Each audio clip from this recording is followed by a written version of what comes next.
дар кохи ватани шаҳри Бохтар даври шаҳрии Озмуни Фурӯғи субҳи доноӣ китоб аст, мутобиқи низомномаи Озмун оғоз гардида, ҳайати ҳакамон дар он лаёқат, малака ва маҳорати иштирокчиёнро аз рӯи 5 номинатсия: адабиёти кӯдакону наврасон ва осори шифоҳӣ, адабиёти классикӣ, адабиёти муосир, адабиёти ҷаҳон ва эҷоди назму насрро таҳлил ва натиҷагирӣ карда, ғолибони даври шаҳриро муайян намуданд. Бояд зикр намуд, ки дар рӯзи аввал истеъдод ва малакаи ҳар як довталаби номинатсияи адабиёти бачагона аз ҷониби ҳайати доварон омӯхта шуда, хулосаҳои зарурӣ бароварда шуд. соли дуюм аст ки ман дар ҳамин озмун дар ҳайати ҳакамон иштирок дорам. соли гузашта дар маҷмӯъ дар шаҳри Бохтар зиёда аз 87 нафар иштирокчӣ аз тамоми номинатсияҳо буд. хушбахтона дар имсол зиёда аз 120 нафар иштирок доранд, ки теъдоди онҳо хеле ба маротиб зиёд гардидааст.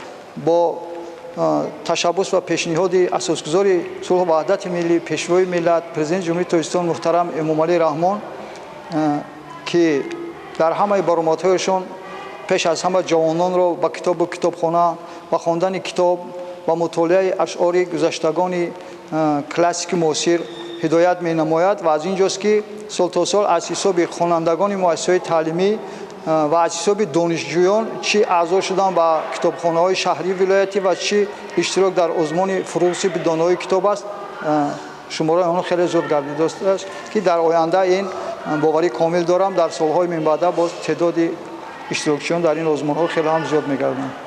дар даври шаҳрии Озмун 120 нафар довталаб аз ҷумла тарбиятгирандагони муассисаҳои таҳсилоти томактабӣ, хонандагони муассисаҳои таҳсилоти умумӣ, ибтидоӣ, миёнаи касбӣ, донишҷӯёни муассисаҳои таҳсилоти миёна ва олии касбӣ, калонсолон ва намояндагони касбу кори гуногун номнавис гардиданд, ки дар доираи талаботи Озмун оид ба аз ёд намудани осори манзум ва мутолиаи осори мансур, малака ва маҳорати эҷодии худро нишон медиҳанд.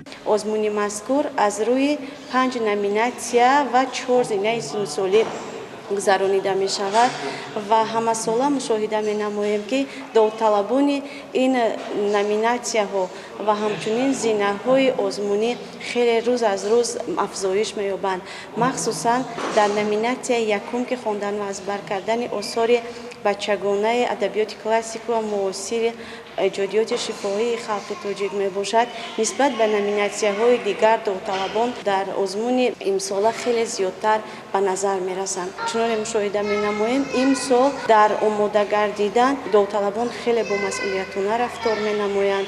аксарият аллакай бо низомнома ва талаботи номинатсияҳо ошно ҳастанд ва ҳаракат менамоянд, ки тибқи талабот бо ҳозирҷавобии худ баҳои арзандаи худро дастрас намоянд. ба гуфти масъулини шуъбаи маорифи шаҳри Бохтар, баъди пора шунидани сафи довталабони ҳамаи номинатсияҳо дар фазои тантанавӣ ғолибон муайяну қадршиносӣ карда хоҳанд шуд. гузориши Хуршеди Абдуалӣ, Мусои Нурмуҳаммад, Зайниддин Ҳоҷиев барои барномаи иттилоотии Навид аз шаҳри Бохтар.